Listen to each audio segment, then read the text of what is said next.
Hello everybody. Um, this is rather strange, sitting here in deep Norfolk telling stories to all you sort of nebulous people out there. I'm thinking about you all. I'm wishing you well, hope you're in good health, and I hope you enjoy these stories. I'm not telling them for any reason really beyond that I fancied telling them this morning.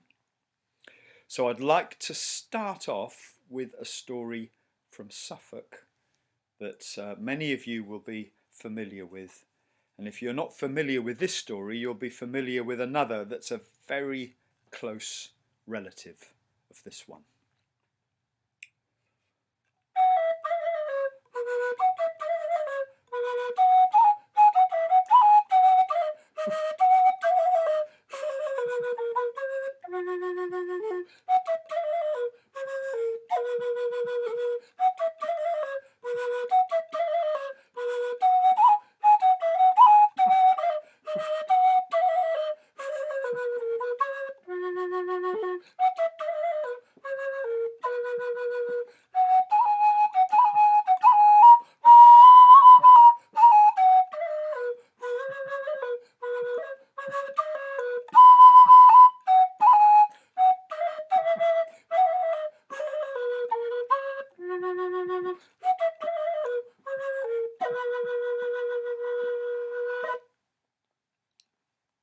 Now, once upon a time, and it wasn't my time and it wasn't your time, but it was somebody's time, there was and there was not an old woman and her daughter. And the old woman was clever. She could set her hand to anything. The cooking, the cleaning, the mending, the making, the baking. But her daughter was as gatless as a gadfly and not much good at anything at all. And one day the old woman had been baking pies in the oven, and she pulled out 5 of them, and the crusts were baked hard. So she called to her daughter and said, "You take these 5 pies, put them out on the windowsill, and perhaps they'll come again," meaning that perhaps after a while the pastry would soften. So the gatless girl took the 5 pies and she put them on the windowsill, and she thought to herself, if these 5 pies are going to come again, I might as well eat them now, and we could have them twice. So she ate all 5 pies, one after the other, and she wiped the crumbs from the corners of her mouth, and she went back into the house. And a little while later, her old mother said, "You go out, see if those 5 pies have come again yet." And she went out, and she said, "No, mother, they ain't come again yet." "Well, bring them in anyway." "I can't, mother, I ate them all, and they ain't come again yet." And the old mother, she flew into a fury then. "You gatless girl, you're a waste of your time, you're a waste of my time. Can't you do anything useful?" And the old woman picked up her spinning wheel and she stamped out of the cottage, and she sat on the pavement and she began to spin. And as she was spinning, she was singing to herself, "My daughter ate 5 pies today. My daughter ate 5, my daughter ate 5. My daughter ate 5 pies today. My daughter ate 5 pies today." And as she was sitting there, spinning and singing, who should come riding along the road but the king himself? And the king overheard the old woman singing, and he reined in his horse. He said, "Old woman, what are you singing about?" And the old woman looked up. "It's the king. I can't tell the king what a gatless girl my daughter is." And so she changed the words to the song. "My daughter spun 5 skeins today. My daughter spun 5, my daughter spun 5. My daughter spun 5 skeins today. My daughter spun 5 skeins today."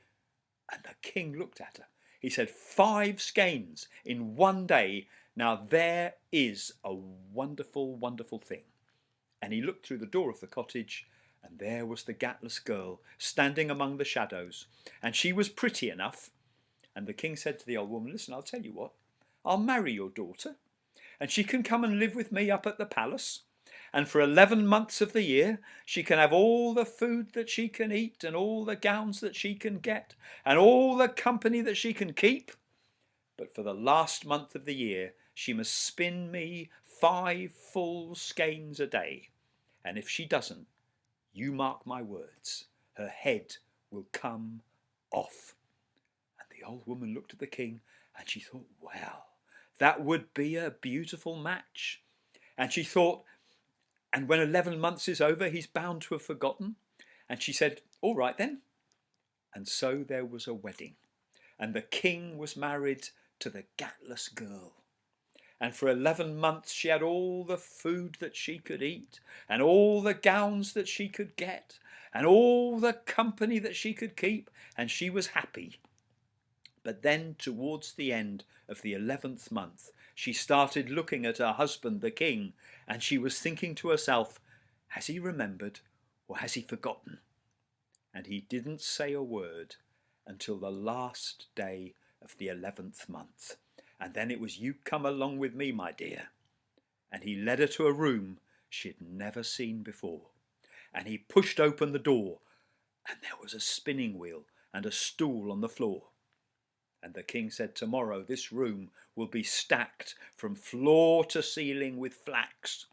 And if there aren't 5 full skeins by the end of the day, then you mark my words, your head comes off. And he turned on his heel and off he went. And the gatless girl, she went into the room and she sat down on the stool and she buried her face in her hands and the tears came trickling down between her fingers. She could no more spin than she could fly. What was she going to do? And as she sat there, all of a sudden, there came a knock, knock, knock, knock, knock, knock, knock, low down against the door. And she went across and she lifted the latch and she opened it, and there was a little impet. It stood about knee high and it was all shining as though it had been oiled and polished, with bright red eyes and a thick tail. And the impet said, why are you crying, my dear? And she said, well, what's that to do with you, whether I'm crying? Maybe that's to do with me. Maybe that's to do with you. But you tell me why you're crying, my dear. And she thought, well, there can't be any harm in telling him, even if it doesn't do any good. And so she told the story about the 5 pies and the 5 skeins. And the impet said, now you listen to me and I'll tell you what I'll do. Every morning I'll come rat-tat-tat-tat-tatting at the window, and I'll take away all the flax. And every night I'll come rat-tat-tatting at the window, and I'll give you 5 full skeins in return. And she said, that's all very well, but what do you want as payment for your trouble? And the impet said, every night when I come back with the 5 full skeins, I'll give you 3 guesses. And if you can guess my name by the end of the month, then all well and good. But if you can't, then you, and that poked her with that finger, then you will be mine. And the gatless girl thought, well, there's 31 days in the month and 3 guesses a day. It took her a while to work it out, being a gatless girl, and she said, I reckon I can get it in 93. And she said, all right then, I'll agree to that. And the impet nodded its head, and it took its tail, and it whirled and it twirled its tail around and around its head, and away it flew and it was gone. Well, the very next day, the king led the gatless girl to the room, and he pushed open the door, and sure enough, from floor to ceiling, there was flax. And he said, I'll be back at sunset, and if there aren't 5 full skeins, then you mark my words, your head comes off. And off went the king. He wasn't very reassuring, her husband. And she sat down on the stool, and no sooner had she sat down than there was a rat-tat-tat-tat-tat at the window. And she looked, and there was the impet, and it was pressing its face against the glass. And she went across and she opened the window, and in it came, and it took all the flax, and away it flew, and it was gone. And all she had to do was sit there all day twiddling her thumbs. And at the end of the day there was the rat-tat-tat at the window, and there he was with the 5 full skeins. And he said, well, my dear, what's my name? And she said, well, is that Lob? No, that ain't. Is that Hob? No, that ain't. Is that Robin Goodfella? No, that ain't. And that took that's tail, and that whirled and that twirled that's tail around and around that's head, and away that flew, and that was gone. Well, every day it was the same thing. Every day there was the rat-tat-tat at the window, and off he went with the flax. And every night at dusk there was the rat-tat-tat at the window, and the 5 full skeins. And could she guess his name? No, she could not. And at last it came to the day before the last day of the month. And at the end of the day there was the rat-tat-tat at the window, and there he was with the 5 full skeins. And he said, "Well, my dear, what's my name?" And she said, "Is that Lubberlout?" "No, that ain't." "Is that Melchy Dick?" "No, that ain't." "Is that Methuselah?" "No, it ain't." And you've only got 3 guesses left. And if you can't get my name in 3, then you and that poked her with that's finger will be mine. And that took that's tail, and that whirled and that twirled that's tail around and around that's head, and away that flew. Well, no sooner was the impet gone than the door opened, and in came her husband the king. And the king said, "Well, you've got your 5 full skeins again today, and I reckon you'll have your 5 full skeins tomorrow. So I reckon you'll keep your head, and you and me, we can have supper together tonight." So they went down to the great feasting table, and they sat down, and the food and the wine was served, and the king was just lifting the first forkful of meat to his mouth, when suddenly he threw back his head, and he laughed and he laughed and he laughed. And she said, "Why are you laughing?" He said, "The strangest thing happened today. I was out riding, and I came to a marl pit. And from the bottom of this marl pit, I heard the strangest whirling, twirling sound. And so I reined in the horse, and I climbed down, and I made my way clambering down into the marl pit, and I saw the strangest little impet I've ever seen in all my life. He was about knee high, and he was all shining, as though he'd been oiled and polished, with bright red eyes. And he was sitting at a little spinning wheel, and he was spinning faster than I've ever seen anyone spin in all my life. And as he was spinning, he was singing to himself, 'Nimmy, nimmy, not, I'll cook her in my pot. Nimmy, nimmy, not, only God and I wot. Nimmy, nimmy, not, my name's Tom Tit Tot.'" Well, when she heard that, she fairly burst out of her skin for joy, but she didn't say a single word. And the next day it was back to the room, and floor to ceiling with flax, and she sat down, and no sooner had she sat down than there was the rat-tat-tat at the window, and there he was, and off he went. And all day she sat there twiddling her thumbs, and at the end of the day there was the rat-tat-tat, and back he came with the 5 full skeins. And he said, "Well, my dear, what's my name?" And she said, "Is that Daddy Foulweather?" "No, it ain't."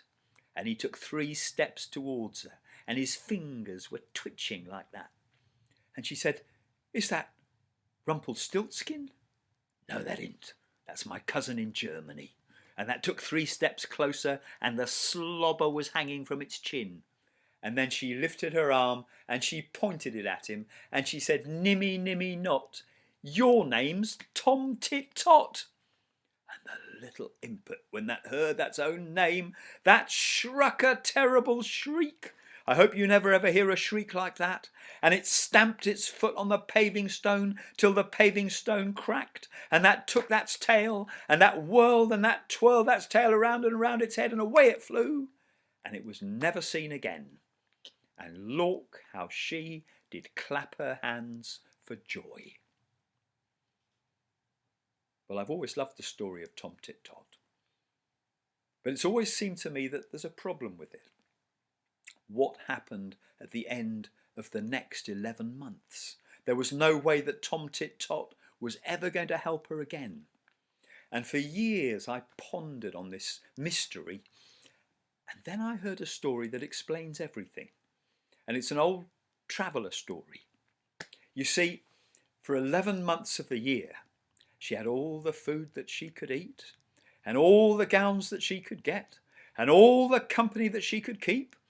But then towards the end of the 11th month, she started looking at her husband the king, and she was thinking, has he remembered or has he forgotten? And she didn't want to take any chances. And so she lifted up her fine skirts, and she ran out of the palace, and down the golden steps, and through the streets of the town, until she came to her old mother's cottage. And she said, "Mother, mother, you got me into this mess with your 5 full skeins. Now you get me out of it." And her mother looked at her and she said, "You got yourself into this mess with your 5 pies, but I'll see what I can do." And the old mother sat down and she thought and she scratched her head, and suddenly she had an idea. She said, "Now you listen to me and do exactly what I tell you. You go back to your husband the king, and you tell him on the last day of the 11th month you want to have a great feast to build up your strength for the spinning. And you tell your husband the king you want your old mother, who hasn't set foot in the palace since your wedding day, to come to that feast and to sit at the high table with you on one side and the king on the other." And the gatless girl nodded, and she lifted up her skirts, and she ran back and up the golden steps and into the palace, and the king agreed to everything. And on the last day of the 11th month, the old woman put on her finest clothes, and she made her way through the streets of the town until she came to a butcher's shop. And she went inside, and she said to the butcher, "Have you got such a thing about your shop as an old pig's bladder?" "I reckon I have," says the butcher. And he reaches under the counter, he picks up a pig's bladder and he puts it down.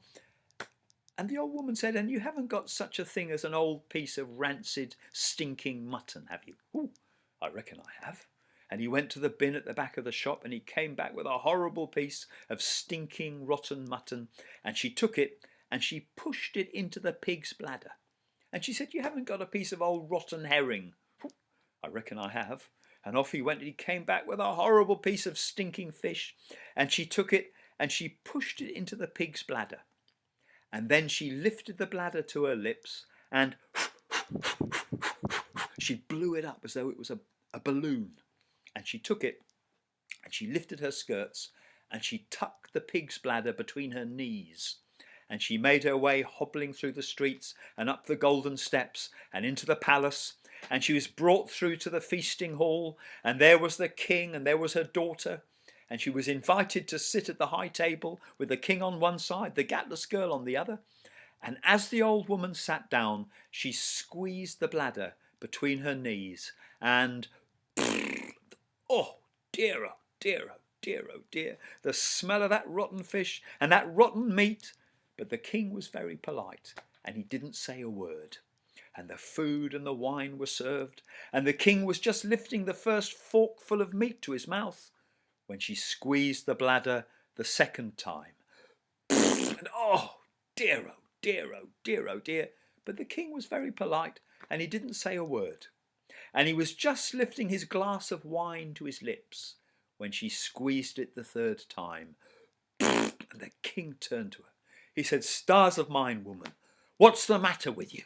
And the old woman said, "Well, your majesty, to tell you the truth, it's the spinning. The more you spin, the worse it gets. I've been spinning all my life, and look at me now. And your majesty, between you and me, that's worse at nights." And the king stood up and he hit the table with his fist, and he said, "I hereby decree and declare that my own dear wife will never touch a spinning wheel again as long as she draws breath." And the gatless girl was listening, and look how she did clap her hands for joy. And that was the end of that story. Be bow bend it, my tale's ended.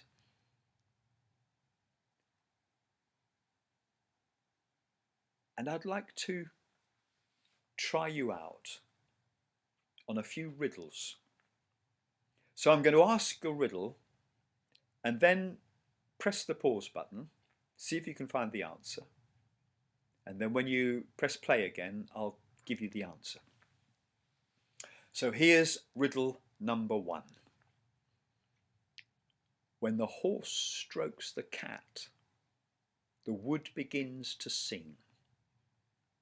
When the horse strokes the cat, the wood begins to sing.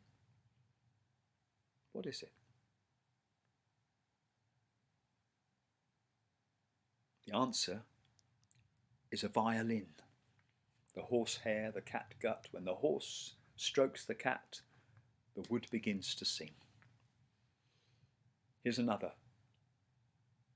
Two brothers we are, great burdens we bear, by which we are sorely oppressed.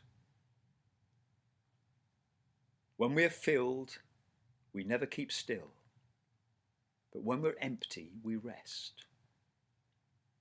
Two brothers we are, great burdens we bear, by which we are sorely oppressed. When we are filled, we never keep still, and when we're empty, we rest. The answer is a pair of shoes. Here's another. What is the blind beast from before the flood? Without skin, without flesh, without bone, without blood. It's no older and no younger than it was in the beginning. Who can say no to it? Nobody. Its breadth is wide as the lipless world. It's never been born, it's never been seen. It casts no shadow. Sometimes it's gentle, sometimes it's wild, sometimes it sings, sometimes it shouts, and yet it cannot speak. What is it? The answer is the wind. The wind. And here's one last riddle. How many ears has Davy Crockett got? How many ears has Davy Crockett got? The answer is 3. A left ear, a right ear, and a wild front ear. So here's another story. Once upon a time, and it wasn't my time and it wasn't your time, but it was somebody's time, there was Jack. And this is one of the many stories that are told about Jack, the great hero. Wherever the English language is spoken, Jack's stories are told. And so one time Jack was working as a journeyman carpenter. And he was working in a little seaside town. And he was given the job of mending the prow of a fishing boat. And Jack made his way down to the seashore, and he had a look at the boat, and he took hold of the prow and he squeezed the wood between his fingers, and it just crumbled to dust. The wood was rotten to the core. And he thought to himself, I need a good, strong, stout piece of wood to replace the prow of this boat. And he went to the wood yards, and there was nothing that was the right size or shape for the job. Now it just so happened that this little town was surrounded by forest. And Jack thought, I'll go into the forest and maybe I'll find some tree that's blown down or a branch that's cracked. Maybe there'll be something the right shape and size for the job. And so he made his way into the forest, searching here, searching there, deeper and deeper. And suddenly he looked about himself and he realised he was lost. And he started wandering this way, and the leaves were brushing against his face, and the brambles were tearing at his breeches. And then, all of a sudden, much earlier than he'd expected, the night came and it was dark. And he had no idea where he was. And he made his way deep into the forest. And then suddenly he saw there was a little light shining through the darkness. And he made his way towards it, and as he got closer, he saw the light was coming from the window of a little cottage in the middle of the forest. And he went to the door, and he knocked at the door, and the door opened, and there was an old woman, and her nose bent down and her chin bent up, and between nose and chin she had maybe 3 teeth in her gums, and it was, come inside, Jack, come inside, Jack. Jack was amazed. The old woman knew his name. And he went through the door, and sitting in front of the fire, there were 2 more old women, the old sisters. And they said, come across, Jack, and sit down with us by the fire. And so Jack made his way across, and he pulled up a chair, and he sat down in the firelight. And the old sisters were sucking their gums and smiling. And one of them hobbled across and fetched him a glass of beer. And another hobbled across, fetched him a plate of bread and cheese. And Jack was sitting, and he was eating and drinking and talking with the old sisters. And then there was a pause in the conversation, and Jack could hear the hail hammering against the window panes. A terrible storm had come in. And one of the old sisters turned to him and said, "Jack, Jack, you won't be going home tonight, will you? We've got a little room upstairs. Why don't you stay here with us?" Well, that seemed like a good suggestion to Jack. And so one of the three old sisters led him up the old winding staircase, pushed open the door, and there was the room. And it was a strange room. It was completely empty. There was an iron bed, and at the foot of the iron bed there was this big heavy iron chest and nothing else. And there was something a little uncanny about the place, but Jack was tired, and he climbed into bed, and no sooner had his cheek touched the pillow than he fell fast asleep. Well, it must have been some hours later. Jack was woken up by the latch of the door clicking, and the storm had cleared, and there was a lovely moon shining through the window, and everything was black and grey and silver in the moonlight. And Jack half opened his eyes, and he saw the door was opening, and in through the door came one of the three old sisters, and she hobbled across the floor to the foot of the bed, and she reached down and she lifted the lid of the iron chest, like that. And from the iron chest she took a little green cap, and she put the green cap onto her head, and she twisted round 3 times, widdershins, anti-clockwise.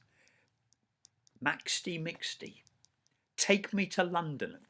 She was gone just like that. And Jack, he was amazed. And no sooner had the first sister vanished than the door opened again. In came the second sister. And it was the same thing. She lifted the lid of the chest, she reached inside, she took the cap, she put it on her head, 3 times widdershins, "Mixty maxty, take me to London," and she was gone as well. And then in came the third, and it was the same thing again. And Jack lay there, and he thought to himself, "I've always wanted to go to London, and I've never been able to afford the train, and here's a chance." And he climbed out of bed, and he made his way down, lifted the lid of the chest, and there was the moonlight, and he could see in the corner there was a 4th little green cap.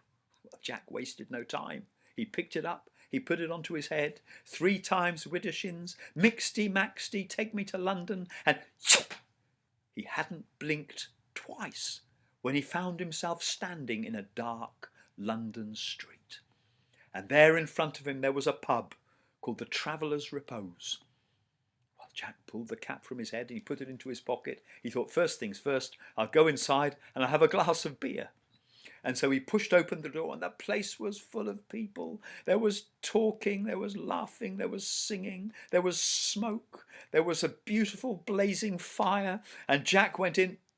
But as he went in, he remembered he'd got no money, not a single penny in his pocket. And he thought, well, there'll be somebody there who'll buy me a drink. And as he made his way through the crowd, suddenly he heard his name, "Jack, Jack, Jack." Jack turned, and there he saw, in the firelight, the 3 old sisters. And they were sitting at a table, and the table was piled with food, and the landlord and his wife were running backwards and forwards with jugs of beer and bottles of wine. "Jack, come and sit down with us." Oh, Jack went across and he sat down with the 3 old sisters, and food and food and more food, and they were eating and drinking and talking and laughing, and Jack was enjoying the company. And then at a certain point, his belly was so full, his belly was hanging over his belt. He thought, I'd better just stand up and take a few paces, have a bit of a stretch. And so he got up to his feet and he just walked across the room, and then he turned to walk back. And when he turned, he saw 2 of the old sisters had vanished. And the 4th one had the green cap on her head, and she was going, "Maxty mixty, take me back home again, 3 times round clockwise," and she was gone. And Jack thought, well, maybe it's time I did the same thing myself. And he reached into his pocket for his own little green cap. But as he was reaching into his pocket, he felt a heavy weight on his shoulder, and he turned and he looked, and there was the landlord of the pub. And the landlord said, "Excuse me, mate, but before you go, there's a small question of a bill to be paid for that food, those comestibles that you and your friends have just polished off on my premises.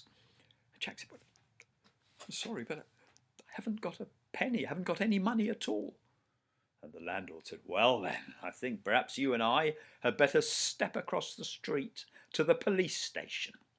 And he took Jack by the scruff of the neck and he frog marched him across the road to the police station. There was the constable on duty. And the constable said, all right then, tell me your story. And Jack told the story as best he could, and the constable was taking down notes. Mixty maxy now. How would you be spelling that, sir? And the long and the short of it was, Jack was handcuffed and he was thrown into the cells for the night. And the next morning he was brought before the judge. And there was the judge with his wig on his head. And Jack told his story again. And the judge shook his head. It's quite clear that you are a liar and a scoundrel and a scallywag of the first order. And I hereby condemn you to hang by the neck until dead, forthwith. Poor Jack was taken to the gallows. And there was the hangman with his black hood on his head, two little slits for eyes. And Jack stood on the scaffold. And the noose was tied around his neck. Poor Jack began to cry. Oh dear, oh dear, oh dear, oh dear. Oh dear, oh dear. And the hangman said, what's the matter? Can't stand it when they cry. What's the matter, mate? Oh dear, oh dear, oh dear. If only I could wear my little green cap one last time before I die. And the hangman said, well, it's against all the rules and the regulations, but I was born with a tender heart. Where is it? It's in my right-hand trouser pocket. And so the hangman reached into Jack's right-hand trouser pocket, and he pulled out the green cap, and he put it onto Jack's head. And no sooner was the cap on the head than Jack spun round 3 times clockwise. Maxty, mixty, take me back home again. And he hadn't blinked twice when he found himself standing on his own doorstep in the little seaside town, and around his neck was the hempen rope still. And he turned and he looked, and there was the rope lying along the ground, and at the end of the hempen rope there was the whole of the gallows tree. And do you know, it turned out to be just the piece of wood Jack was needing for that boat. And that was the end of that story. If it be bitter or if it be sweet, carry some away and bring some back. Now here's a song. I've always loved the ballads, and this is probably the first ballad that I ever heard. I suppose it's a ballad, it's a story song, and that's what a ballad is. Froggy would a wooing go, fiddly-I, fiddly-o. Froggy would a wooing go, fiddly idle day. Froggy would a wooing go, whether his mummy would let him or no, with a whackful idle, fiddly-idle, fiddly-odle day. He came unto Miss Mouse's door, fiddly-I, fiddly-o. He came unto Miss Mouse's door, fiddly-idle day. He came unto Miss Mouse's door, where often he had been before, with a whackful idle, fiddly-idle, fiddly-odle day. He jumped her up upon his knee, fiddly-I, fiddly-o. He jumped her up upon his knee, fiddly-idle day. He jumped her up upon his knee, saying, Mousie, will you marry me? With a whackful idle, fiddly-idle, fiddly-odle day. Oh, sir, I cannot answer that, fiddly-I, fiddly-o. Oh, sir, I cannot answer that, fiddly-idle day. Oh, sir, I cannot answer that, not until I've asked me Uncle Rat, with a whackful idle, fiddly-idle, fiddly-odle day. Well, Uncle Ratty laughed and cried, fiddly-I, fiddly-o. Well, Uncle Ratty laughed and cried, fiddly-idle day. Well, Uncle Ratty laughed and cried, this very night she'll be your bride, with a whackful idle, fiddly-idle, fiddly-odle day. And so they all sat down to dine, fiddly-I, fiddly-o. And so they all sat down to dine, fiddly-idle day. And so they all sat down to dine, partaking of the sherry wine, with a wackful idle, fiddly-idle, fiddly-odle day. The piper was a bumblebee, fiddly-I, fiddly-o. The piper was a bumblebee, fiddly-idle day. The piper was a bumblebee, the drummer was a dark-eyed flea, with a wackful idle, fiddly-idle, fiddly-odle day. The fiddler was an old tom-cat, fiddly-I, fiddly-o. The fiddler was an old tom-cat, fiddly-idle day. The fiddler was an old tom-cat, and he soon put an end to that.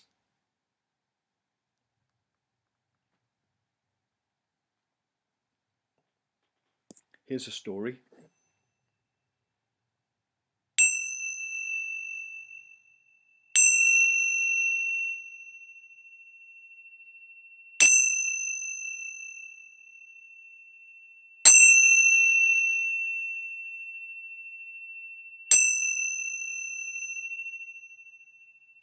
Once upon a time, there was a man whose name was Tom.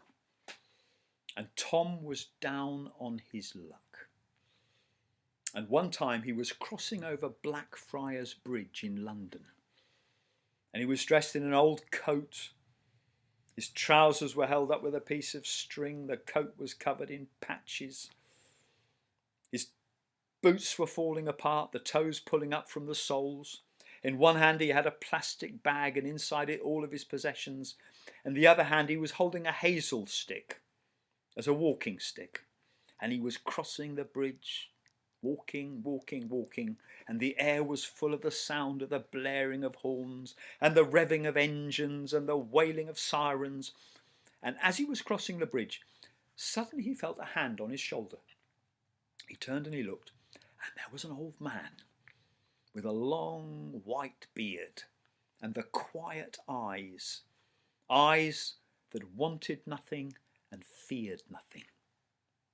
And the old man said, "I wonder if you'd be kind enough to let me have a look at that stick you're holding in your hand." But Tom shrugged, and he passed across the hazel stick, and the old man felt the weight of the stick in his hands. And then he took it and he flexed it. And then he struck it against the curbstone. And then he gave it back and he said, "Tell me, where did you cut that stick?" And Tom said, "Well, from a hazel tree." "And where was that hazel tree?" "In the place I come from." "And what's your name?" "The name my father gave me." And the old man said, "Well, Tom, if you'd be kind enough to show me the place where you cut that stick, then I swear by oak and ash and bitter thorn, you wouldn't regret it. If you'll show me the place where you cut that stick, I'll fill your pockets with such gold and such silver as you've never dreamed of." Well, Tom didn't need any more persuading. And the two of them fell in together, and they made a journey through the suburbs of London, sleeping in subways, and then they trudged across the countryside, sleeping in ditches and church porches. They travelled for 3 days, 4 days, 5 days, until they came to a place not so very far from where you live. And there was a hill. And at the foot of the hill, there was a well. And leaning over the well, there was a hazel tree. And Tom lifted his arm and he pointed. He said, "That's the one. Over there. See that hazel tree over there by the well? That's where I cut my stick." And the old man went across and he looked at the hazel tree. And he could see the swollen stump where Tom had cut his stick all those years before. And the old man reached into the tree and he took a hazelnut and he dropped it into the well. Splash! And suddenly there was a flash of silver, and a salmon leapt out of the well, down, swallowed the nut, and sank back to the depths. And the old man said, This is the place, all right. This is the place and no mistake. Now then, Tom, if you could borrow a couple of spades, you and I could set to work." So off went Tom, and he borrowed a couple of shovels, and he and the old man began to dig into the hill behind the hazel tree, throwing back the earth and throwing back the earth. And they hadn't dug for long when the blades of the spades scraped against a white marble stone. And the old man said, "Now then, Tom, let's prise this stone out of the hill." And so they put the blades of the spades to the edge of the stone, and they levered, and with a great thud the stone fell down onto the ground, and there was a tunnel stretching deep into the hill. And the old man said, "Follow me, Tom." And he got down onto his hands and his knees, and he crawled into the tunnel, and Tom followed. And they made their way into the darkness, winding to the left and the right, and soon all trace of light was gone. They crawled deep, deep, deep into the hill. And then suddenly Tom saw in front of him there was a buttery yellow light. And as he came closer, he saw there was something between him and the light. And closer still, he saw it was a great bell, a huge black iron bell, hanging from the roof of the tunnel, with a clapper as long as a man's arm. And the old man turned to Tom. He said, "Now then, Tom, whatever you do, don't touch that bell." And the old man flattened himself against the wall of the tunnel, and he squeezed past the bell, and Tom followed him. And once they were beyond the bell, the tunnel opened out, and there was a cave in the heart of the hill. And as Tom's eyes became accustomed to the buttery light, he saw on the floor, lying in a great circle, there were warriors, more than 100 of them, fast asleep, their feet towards the centre of the cave, their heads towards the walls of the cave, every man with a golden helmet, a golden breastplate, a golden shield on his arm, a golden scabbard at his belt. And beyond the sleeping warriors there were sleeping horses, unbitted, unbridled, their great flanks rising and falling with their breath. And in the middle of the cave there was a sleeping king, dressed in greens and browns, and lying on a cloak of azure blue. And the old man tiptoed between the sleeping horses and the sleeping warriors, and he crouched down and he kissed the king's cheek. And Tom followed, and he looked down. He said, "Who is he?" And the old man looked up at Tom. He said, "Ah, Tom, this is the once and future king. He sleeps until the land's moment of deepest need, until the land's moment of direst peril. And then, Tom, that iron bell will ring, and he and his warriors and their horses will wake, and they'll ride out of the hill, and all will be well, and all manner of things will be well. Until that time, Tom, he sleeps, and his dreams are our dreams. But now then, Tom, you'll be wanting that gold and silver I was telling you about." And Tom nodded. And the old man lifted his arm and he pointed, and Tom turned and he saw against the wall of the cave there was a huge pile of golden coins and a huge pile of silver coins. And he went across to them, and they were stretching above his head, glittering yellow gold and pale silver.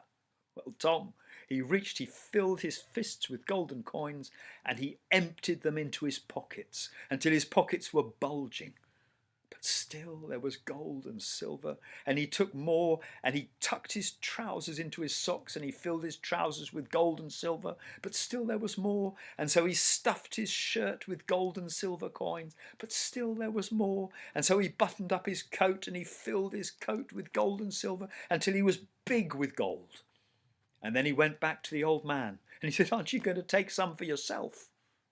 And the old man looked at Tom, He said, Tom, I did not grow wise by spending gold and silver coin.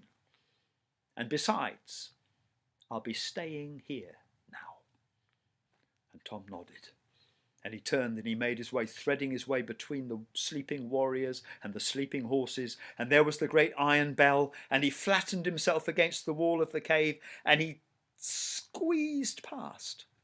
But he was so big with gold.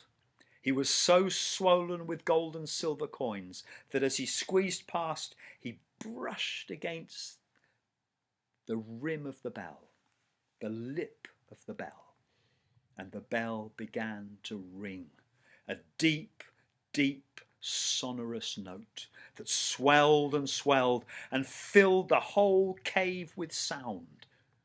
And the sleeping warriors started, and the horses, they were rolling their heads from side to side, and the sleeping king sat up and he opened his eyes. He said, "Has the time come?" And the old man kissed his cheek and he said, "Not yet." And he lowered the king's head onto its pillow and he said, "Not yet." And then he turned and he looked at Tom, standing swollen with gold and silver, his eyes bulging, quaking and shaking with terror. Not yet, but soon. And the next thing Tom remembered, he was running and running, and the hill was far behind him. And he ran until he came to a pub. Maybe it was called the King's Head, I don't know. Maybe the brewer was Green King, who knows? He went inside, he ordered a brandy and then another, and when his heart had stopped pounding, he went across to a table and he emptied his pockets onto the table, all the gold and silver coins, and he emptied his trousers and his shirt and his coat until the table was piled with gold and silver, and quite a crowd gathered round him then, as you can imagine.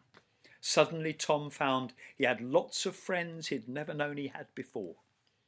And with that gold and silver he paid for the building of a beautiful house. And soon he was driving a Mercedes and a 4x4, and he was living the life of Riley. And 1 year, 2 years, 3 years passed, and then suddenly Tom realised his money was almost gone. He thought, well, where there was gold, there's always plenty more. And he made his way back to the hill, and he walked around the hill, but there was no well, no hazel tree. 3 times he walked around that hill, and there was nothing. And so with the last of his gold, he got a team of JCBs and they dug deep, deep, deep into the hill, and all they found was clay and rock and stone. And poor Tom, he's got nothing now. You might see him sometimes in an old coat, his trousers held up with a piece of string, a couple of plastic bags. Poor Tom, he's got nothing at all, except for a story that nobody believes.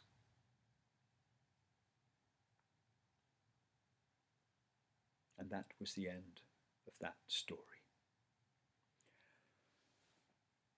I'd like to finish with a poem, one of my favourite poems by the great Irish poet W.B. Yeats.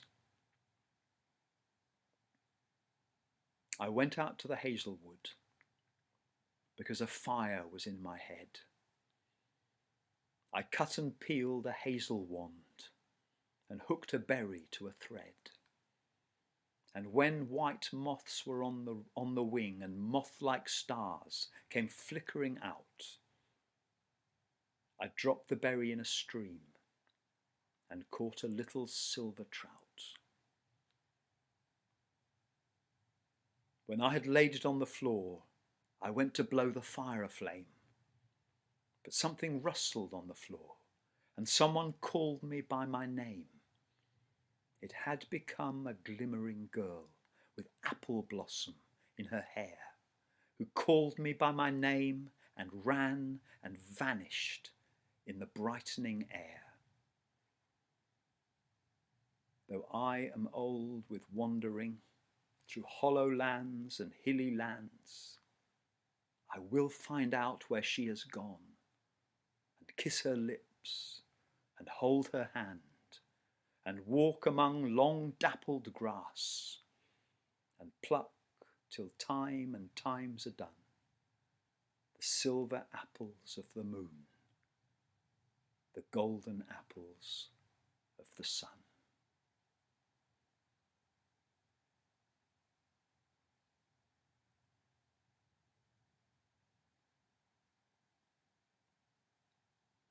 I found the path, you found the puddle, I was drowned and you were found. If it's all one to you today, it won't be all one to you tomorrow. And if it wasn't for the stories, we'd have nothing to lose but an old back tooth. Thanks for listening. God bless. Look after yourselves. Ladies and gentlemen, you have just been listening to the most magnificent storyteller, and just like if you come into a pub or a bar, if you happen to be in America, and there's no door charge, but there's a tip jar or there's a hat, we'd really appreciate it, because our tellers, they've got no way to earn at the moment. We'd really appreciate it if you could reach into your pocket and you could drop a little something into the hat.